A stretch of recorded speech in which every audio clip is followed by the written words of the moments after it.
सवाल ये है कि 1.2 ट्रिलियन डॉलर का जो क्रिप्टो करेंसी क्रैश हुआ, क्या वो मार्केट का एक नॉर्मल उतार चढ़ाव था या फिर पर्दे के पीछे कोई बड़ी कहानी चल रही थी। आज हम एक सोर्स के उन दावों को देखेंगे जो इस पूरे मामले के तार सीधे व्हाइट हाउस से जोड़ते हैं। जरा इस नंबर के बारे में सोचिए, 1.2 ट्रिलियन डॉलर्स। इतनी बड़ी रकम एक महीने से भी कम टाइम में बस हवा हो गई। सोर्स का कहना है कि पिछले 30 दिनों में ग्लोबल क्रिप्टो मार्केट के साथ बिल्कुल यही हुआ। तो सवाल यही है कि आखिर ये सारा पैसा गया कहाँ और इसका फायदा किसको हुआ। देखिए, सोर्स इसका एक बहुत ही चौंकाने वाला जवाब देता है और इशारा करता है सीधा दुनिया के सबसे पावरफुल ऑफिसेज में से एक के एक फॉर्मर ऑक्यूपेंट की तरफ। तो कहानी शुरू होती है यहाँ से, एक ऐसे फाइनेंशियल भूचाल से जिसने पूरी की पूरी क्रिप्टो दुनिया को हिलाकर रख दिया। और इस नुकसान का स्केल समझने के लिए बस ऐसे सोचिए कि मानो इंडिया की पूरी इकोनॉमी का लगभग चौथाई हिस्सा यानी 25% सिर्फ 30 दिनों के अंदर गायब हो जाए। सोर्स का कहना है कि ये नुकसान इतना ही बड़ा था। तो सवाल फिर वही है, आखिर ये पूरी फाइनेंशियल उथल-पुथल फॉर्मर प्रेसिडेंट डोनाल्ड ट्रंप से जुड़ती कैसे है। सोर्स जो कहानी बताता है वो एक बहुत ही कह सकते हैं परेशान करने वाली तस्वीर सामने रखती है। सोर्स ये आरोप लगाता है कि ये जो पूरा प्रमोशन था ना, ये एक सोची समझी स्कीम थी। मतलब आम लोगों की मदद के लिए नहीं, बल्कि कुछ खास चुनिंदा लोगों की जेबें भरने के लिए। और अब यहाँ एक बहुत ही अजीब चीज देखिए। एक तरफ तो जो कॉइन्स पब्लिकली ट्रंप के नाम से जुड़े थे वो लगभग बेकार हो गए, उनकी वैल्यू जीरो हो गई। लेकिन दूसरी तरफ उनकी खुद की संपत्ति कथित तौर पर आसमान छू रही थी। सोर्स का अनुमान है कि डोनाल्ड ट्रंप की नेटवर्थ $3 बिलियन तक पहुंच चुकी है। $3 बिलियन। और सोर्स का आरोप यह है कि इस दौलत का एक बहुत बड़ा हिस्सा क्रिप्टो से ही आया था।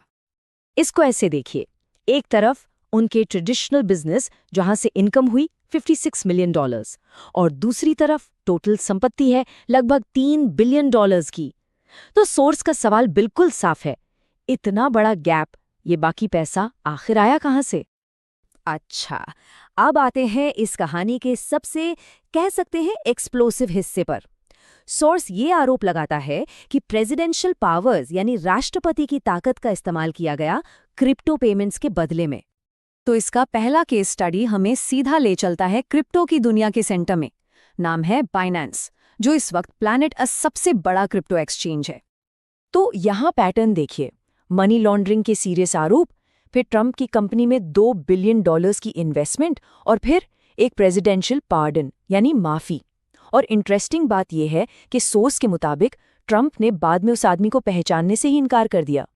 अगला केस हमें इंटरनेट के एक अंधेरे कोने में ले जाता है, सिल्क रोड।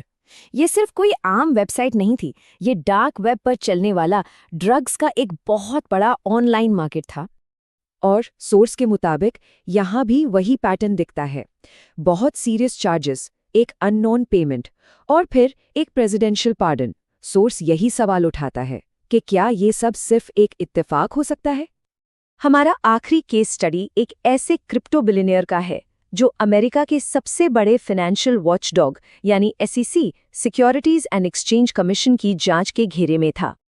और एक बार फिर पैटर्न वही है, एक बड़ी SEC इन्वेस्टिगेशन, फिर ट्रंप की कंपनी को $75 मिलियन का पेमेंट और उसके कुछ ही हफ्तों बाद इन्वेस्टिगेशन ड्रॉप कर दी जाती है।